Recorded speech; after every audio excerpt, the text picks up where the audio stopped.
Вівторок, 31 жовтня, 1342-й день анексії Криму. Час новин на АТР. В студії Маргарита Потапова. Чеченського добровольця, народного героя України Аміну Окуєву вбили. Її автомобіль розстріляли з кущів біля селища Глеваха. Від отриманих поранень вона одразу померла. Відомо, що стріляли з автоматичної зброї. Її чоловік Адам Осмаєв шпиталізований. Подробиці далі в сюжеті. В селищі Глеваха почула чергова на залізничному переїзді. Пані Валентина каже, на роботу заступила о 8 вечора і вже через півгодини пролунали постріли. Сильный грохот слышала, вот, сильный такой удар. Что я была на балконе, и вот это оно так взорвалось, вроде бы такой сильный грохот. Как раз поезда не было в это время. Аміна Окуєва та Адам Осмаєв їхали в автомобілі. Вони поверталися у власний будинок під Києвом, коли по них відкрили вогонь. Кілери влаштували для подружжя засідку, стріляли з кущів біля залізничного переїзду. За кермом автомобіля був Адам Осмаєв. Його дружина Аміна Окуєва сиділа поруч на пасажирському місці. Її вбили пострілом в голову. Адама з осколковим пораненням в ногу доправили до лікарні та прооперували. Зараз його життю нічого не загрожує. Все разлеталось вокруг меня. И попало в голову. Я сколько мог проехал. Еще машина тоже, когда двигатель попали, что не знаю, остановилась. Я ее пытался оказать первую помощь там.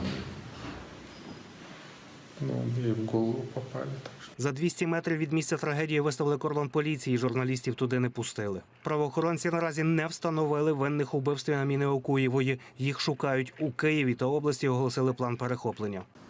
Хто злочинці, поки що не знаємо, але над цим працюємо.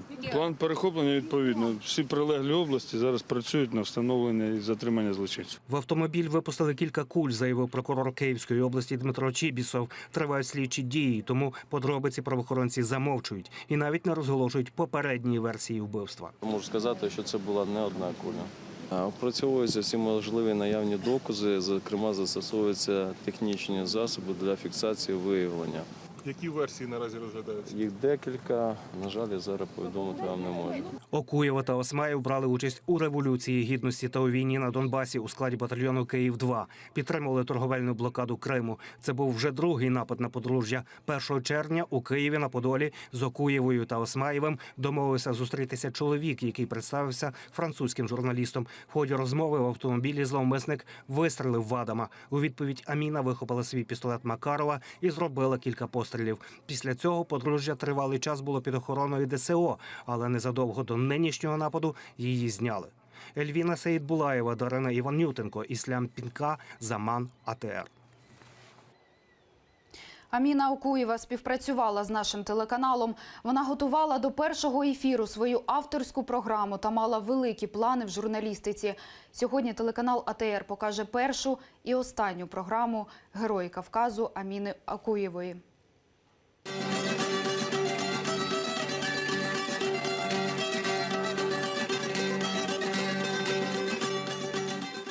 Бисмиллахир-рахманир-рахим. Сегодня мы начинаем для вас цикл программ о современных героях Кавказа и об истории Северного Кавказа. Російський слід у вбивстві Аміни Окуєвої вбачає секретар РНБО Олександр Турчинов. За його словами, Кремль, продовжуючи агресію на українському сході, розгорнув терор і в глибокому тилу. Це виклик для України, і її відповідь має бути жорсткою та адекватною, наголосив Олександр Турчинов. Сьогодні ми втратили Аміну Окуєву, яка стала справжнім героєм чеченського і українського народу. Для кожного патріота України вона стала рідною сестрою, і ворог повинен відповісти за вбивство нашої сестри. Справу 26 лютого сьогодні в чергове розгляне Центральний райсуд Сімферополя. Засідання має розпочатися в ці хвилини. Про це напередодні у Фейсбуці написав батько одного з обвинувачених – Бекір Дегірменджі. Загалом по цій справі проходять 5 кримчан – Мустафу Дегірменджі, Алі Асанова, Ескендера Кантемірова, Ескендера Емірвалієва і Арсена Юнусова. Звинувачують у масових заворушеннях 26 лютого 2014 року. Тоді в Сімферополі під будівлею Верховної Ради Криму зіштовхнулися проукраїнські і проросійські активісти. Після анексії півострова підконтрольна Кремлю Кримська прокуратура звинуватила у сутичках саме кримських татар.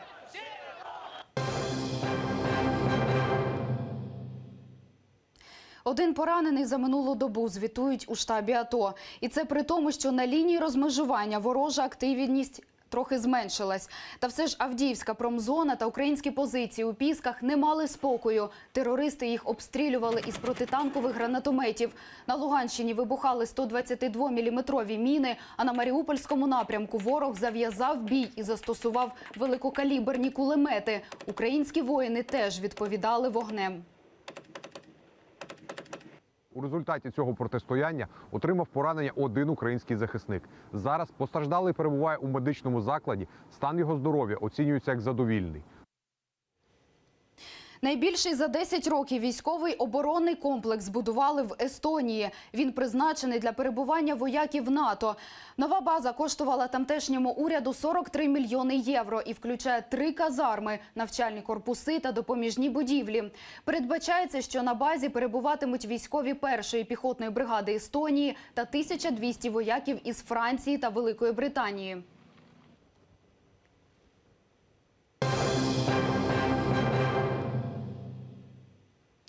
Звільнений із російської тюрми заступник голови Меджлісу кримськотатарського народу Ахтем Чийгоз сповнений надії на звільнення інших бранців Росії. Про це він заявив каналу АТР. Допомагати йому буде, як і раніше, адвокат Ніколай Полозов, який переконаний, що звільненням політв'язнів треба займатися системно.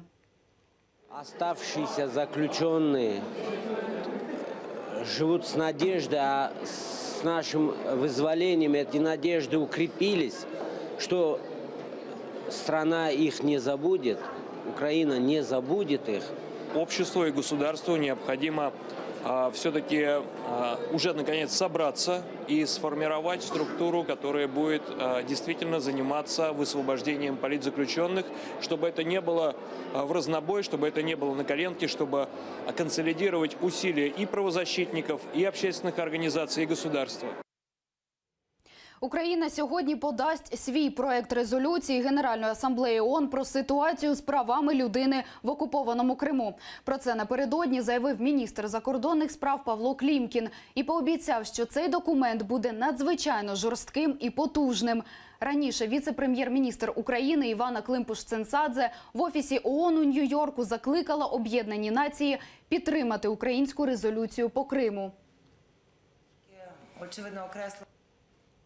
Ця резолюція має засудити дії Росії щодо недопуску міжнародних організацій і гуманітарних організацій до окупованого Криму. Вона має однозначно закликати Росію виконувати рішення Міжнародного суду ООН в Гаазі. Росія намагається маніпулювати цим питанням, тому ми бачимо необхідність в дуже простих, але чітких формулюваннях резолюції, без будь-якої дипломатії. Коли Генеральна асамблея ООН розгляне український проект резолюції, стане відомо вже сьогодні. Павло Клімкін збирає у МЗС брифінг і обіцяє розкрити всі подробиці.